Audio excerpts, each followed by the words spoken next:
Yaipure ngasi Malapam Palsa Kumsing Lising Homga Samari Kungani Toy Yakogi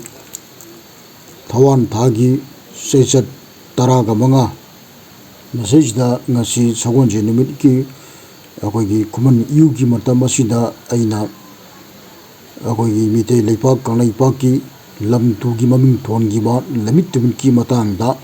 aina matang khangalakpagi matung ina maka starak poina ngasi aina lauksa gadoriba akogi lamgi koloi minglen thongi basi kamdongna akogi mite lepak kalai pak asibu manipur haina kauksan kibase karamba ningthogi matamda kanana kamdongna thoinsin toroga manipur kauksan kibagi haibegi matangda samlapa mari chuma wafum khardang aina khwai nyang mafamda thamjarke masi aina haibonate puya kuthilon na haijabani masi aina haijarakadab jezik aseng mado ezik haijarage masidagi sahi akoigi sahumga taraga manga gi mamangda ningthau oina palamba akoigi solising amaga satret sumna mapan Malapam Palsa Kumsing Lising Ahumga Samaga Sumna Taret Taring Tawana Palamba Ningthem Pamaiba Hariba Ningthem Pamaiba si Magi Mamingsi Makan Makani Away Korpatuji ay Makan Korpatu Kandong na Korpaki Avidu ay Hajarage Teda Pamaiba na Palsa Kumsing Lising Ahumga Samna Sumna Taret Solising amaga satret sumnaga mapan da sahi kunthraga mapan ningthawaiduna palami ningthawasigi haktakta nongsuk lomdagi haibadi mayang laibaktagi mayang makai phum nomle haibadi sum thorakpa aduniko silet hariba silot haina su khangnaba silet haina su khangnaba mapung yaidagi laifam khangda selakpabu Poirei mitei kanglai da changjapam oikre ariba masi kanano hai matamda masi kosami sagolakpa Sanidas Santidas Thakula haibadi Sanidas Thakurna Narandas Gopan dasna singba athoiba khongloi oirani masi ariba sanda gosayasi akoigi Bengon gi silot hariba mayang laiba adudagi masi maramdamda laiba yadabadagi ural larada chethorakpa adugumba arumba akogi masi akoi mirehet haina khangni mirehet masi hariba mirehet mayang masa asina tholakpa masajida mayang gosai asibu ahanba ubamaktada pamaiba ningthau nungaibada ngamkhai lekhidre haibadi pamai bai bani thauji masi chapchabadi akoigi sadago saigi masani ana sajda hariba ningthem pamai ba hairibaji magi mamana masi akoigi kanoni saibi ane khangni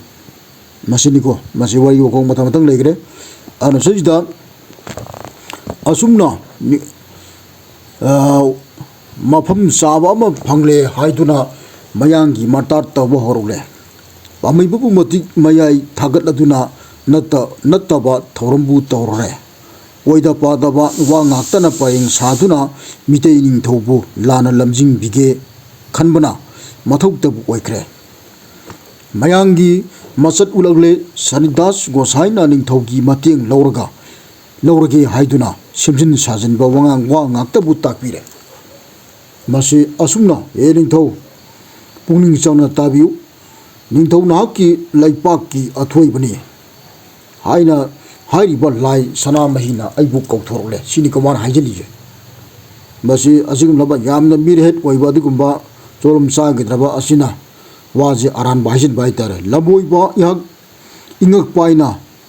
laksa khudum sanna sana mai athoibana purakpani sini man haijali ningthem pa me haijali mi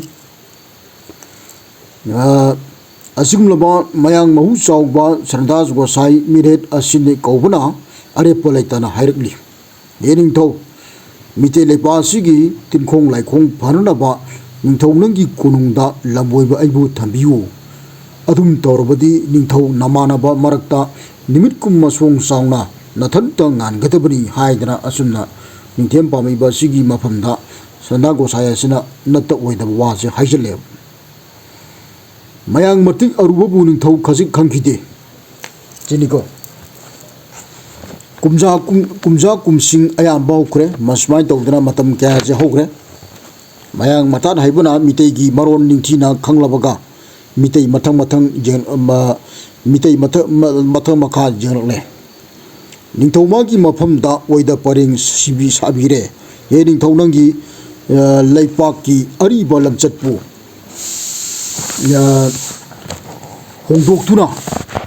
ꯃꯌꯥꯡ ꯑꯩꯒꯤ ꯙꯔꯃꯕꯨ ꯆꯂꯟꯒꯗꯕꯅꯤ ꯁꯤꯅꯤꯀꯣ ꯍꯥꯏꯔꯤꯕ ꯁꯅꯥ ꯒꯣꯁꯥꯏ ꯑꯁꯤꯅ ꯅꯤꯡꯊꯦꯝ ꯄꯥꯝꯃꯩꯕ ꯑꯁꯤꯗ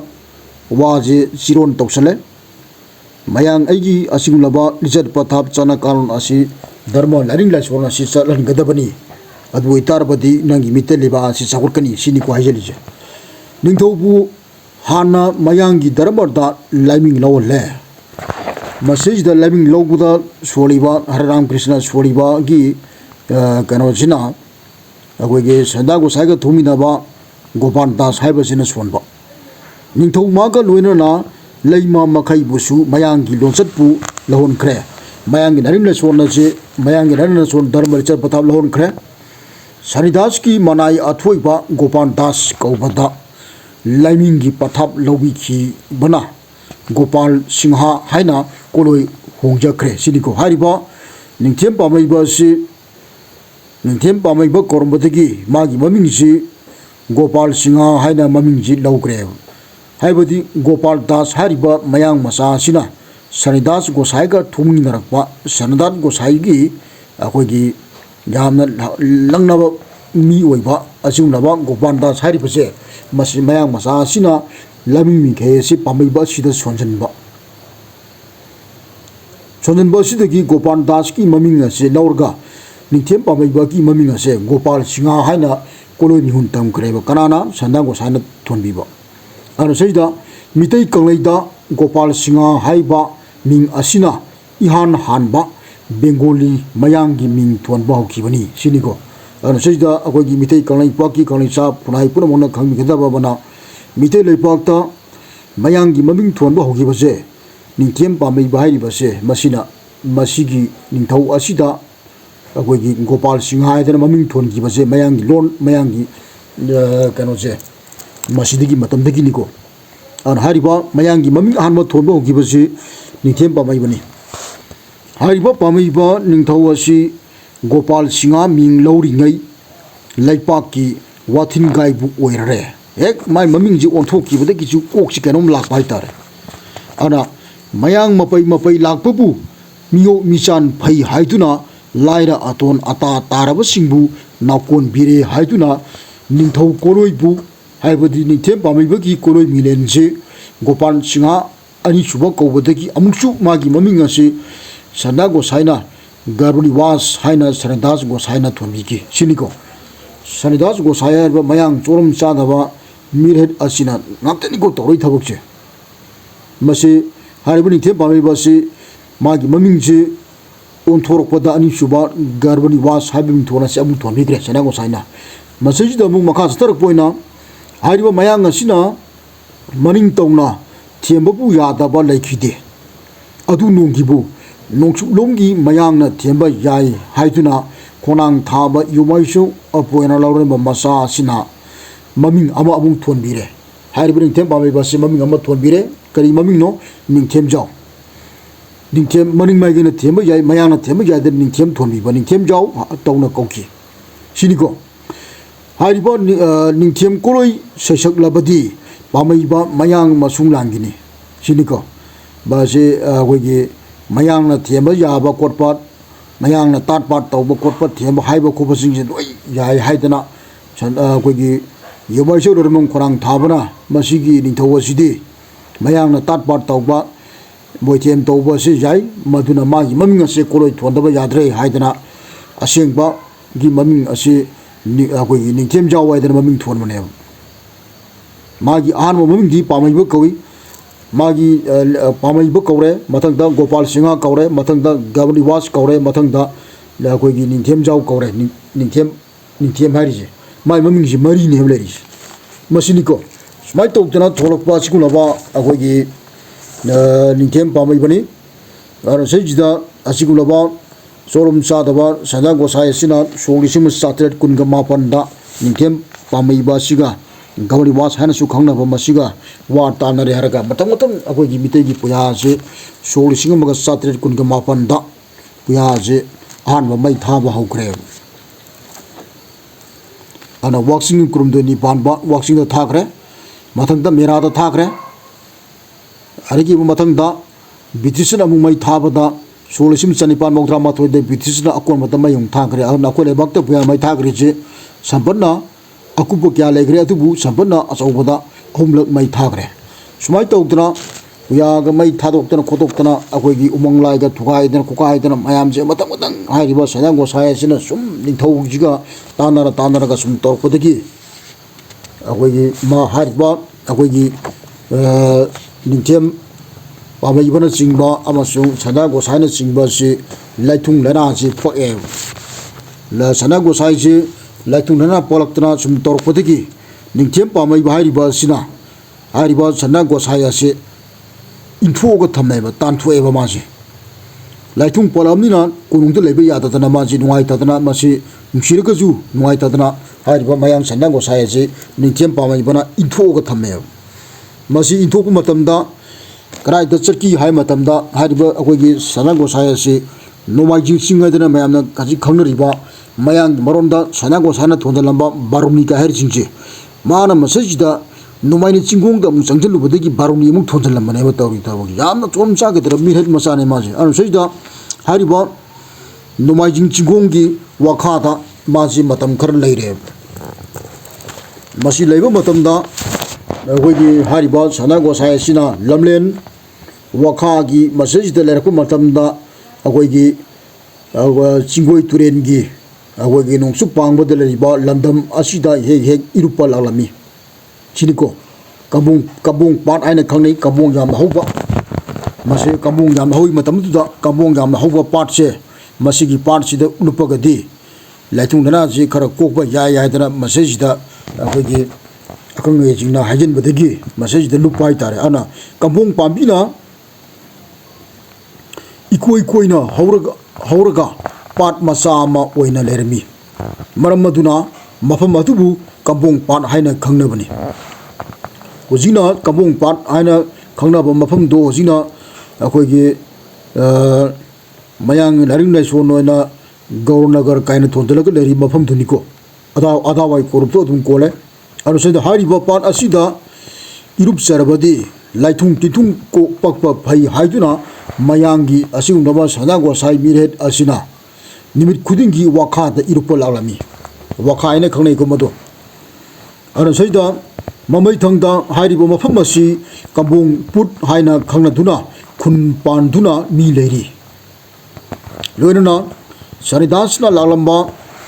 लमदमनी खंगनबा शांतिपुर हाइना कौबा खुल अमसु पाट असिगी नोंसुप थंगबा सिंगाद लेरि सिनिको सदा गोसायना लालंबा मफमनि शांतिपुर कायनाजी हाइनरिदो जारन पाट लांथोक्तुना पोई कबोंग पुट तमना निमित खुदिंगी इरुपा लाकपा असिदा मनाक अदवाइदा चटपा अहल लमन्ना अमधी नुपी अंगांग सिंगना सरिदास लबोइबा कोजोंबा शक्तिबा लाइथुंग पकपा मिरहेट अदु उबदा तिन हेक हेक सिटोई मिपुम खुदिंगना तुगत चबा तिन सिटोकपा मफमगी लंबीनी हाइना खंखिबदगी जिफावबदा कबोंग पुट हाइना कौबा खुल अमधी शांतिपुर हाइना खंगनरिबा खुल असिगी हेक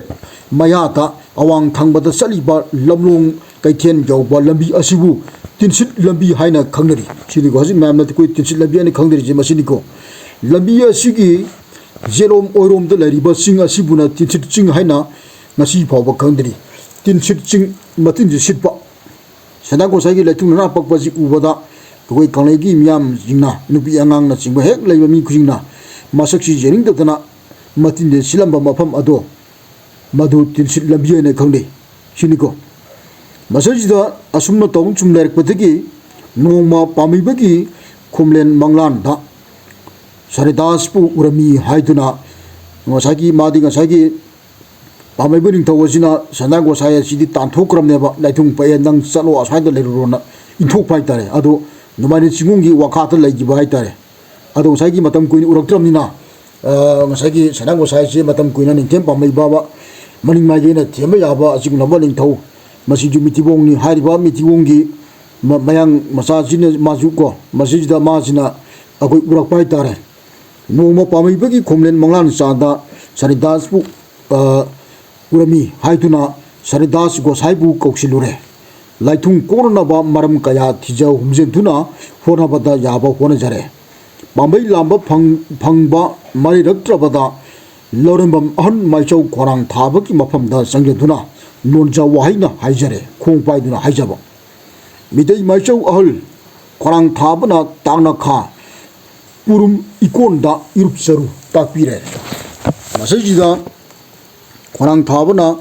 agogi tangna khadalu pro aina takpire mayang mathau thoklabana tangna kha ikonda kuru matom chatuna thaubu phangjage tan phangjababu purum yai nungda sana siro inana ibudo pakhangbana angang saumna saponglare sine hariba agogi Saridas go sai hariba mayang masa agogi chorom cha ge traba miret asina hek uba matamda miret asi uba matamda ido pangba sina saudana agogi puruk sobigi masajida mayaye sida mana ta thoro pai tar chirong pharong ga yauna ban an aita thoro pa masajida thogdo aduda khorang thaba hangi ya thoyan ningtibabu lawjaru duna khorang thaba da hangba satleba lawjar duna hanna mukta changjarle sineba masi akogi sadago saijine kibadagi wido phangbaji thorpu bojida kibadagi khorang thaba maisokda hangba satlure hangba satlure aina hairpuna hayu nabdo dum yani na hair pai ta madujida madugi matang du haijarake mitai hal ibungo khorang thabana takpirakpani nanai aidi kaisu khangjade kanbiu haijar labada tinkok laikok phangjare siniko hariba yumai chaloromong khorang thabagi yathang phangla matungda idok pangbana yabidana hariba singlaba mayang Saridas gosai miret asi masi laithungna ji koko phangjagre ana mayanggi asigumlaba sana gosai hana khangnaba masina laithungna ji kokpol wara matungda mangna Sri Ram gi nam sonduna sana kongda halakle siniko masi pura mirhet ni magi laithung na kon bangami ba adugum laba indo pangba du gi maming du son bagi mahutta magi Ram Krishna da mung son bai wani masi mirhet ne mirhet kawai masi hosta haige do adum thawai dena chatpa magi Ram Krishna son baduna phanbang amadi natte aro sei da laithung lena tinkok laba matungda mayangi masat mabu amuk haurle siniko masini mayang yauna bini masi ana mayang na numitha palege mitei kanai paki kanai sa ki damakta mitei leba ki damakta phanaba amona tawe de si matang de ni moidi tat par nga te moi taw si taw singji ana sajida mitei gi lai a thoiba mingnai dabana leibabu aki tujung pole siniko masajida mitei gi lai a thoiba ekta maming mathana likaram leiriba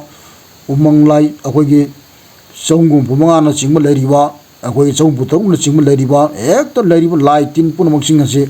magi mongdi sung khalu matamda hariba sada go saya ching miret maya masa chi kiba horule masajida ning thok da chiron change heling thok athoiba laipak asigi lai athoibadi mani kriti thambagumani chini ma hajeli as noigi laibaki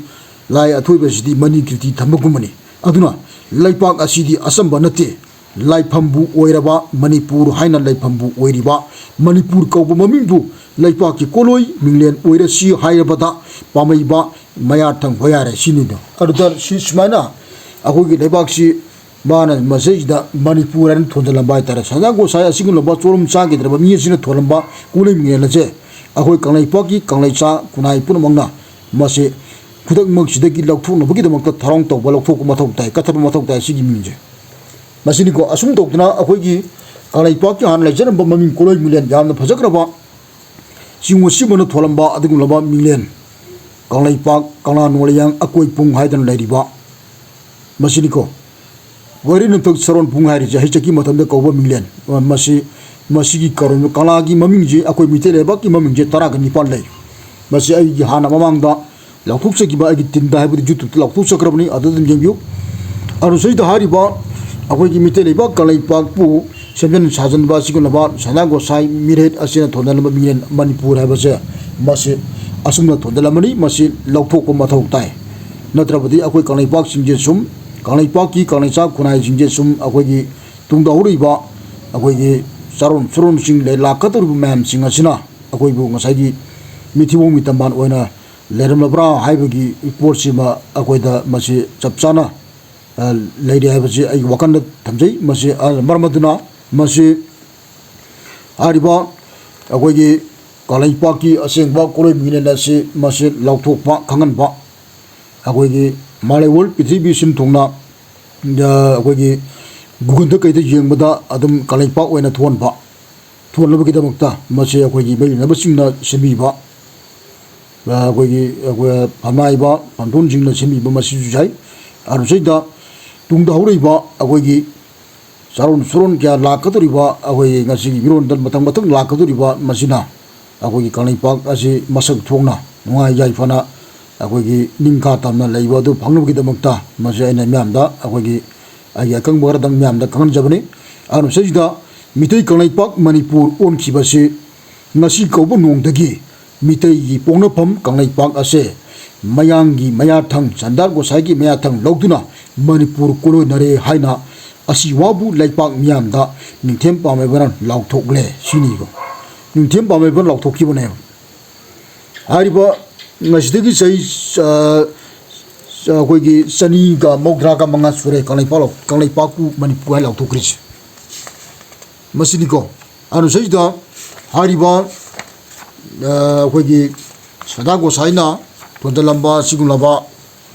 sebden sajanba asing maming nena se lauthok ba aruga koi kalai pak ki hana gi asing maming kalai pak kangan yang akoi pung mitele pak kalai pak hana adum onthok ba masini ko masi oitar di akoi gi laibak se sum phagalak pa tare mathau no maming thon ba malem ol pithibida akoi gi khwaita ki hana kangda ba han gi ba ising ji kangda ba han gi ba pham ja akoi kalai pak chine kalai pak ki kala hairi ji ma pham ji masini ko america gi laibak hana kangda ba nati japan hana kangda ba nati akoi gi thailand hana kangda ba nati akoi gi mumbai na hana kangda ba nati masini ko kalai pak kala no le yang akoi pungai ba kala che masina hana kangda gi une ising ji aras malem ji ising ne punun thum ler mi bne nanu hai chaki matamda sumai tokduna akoi gi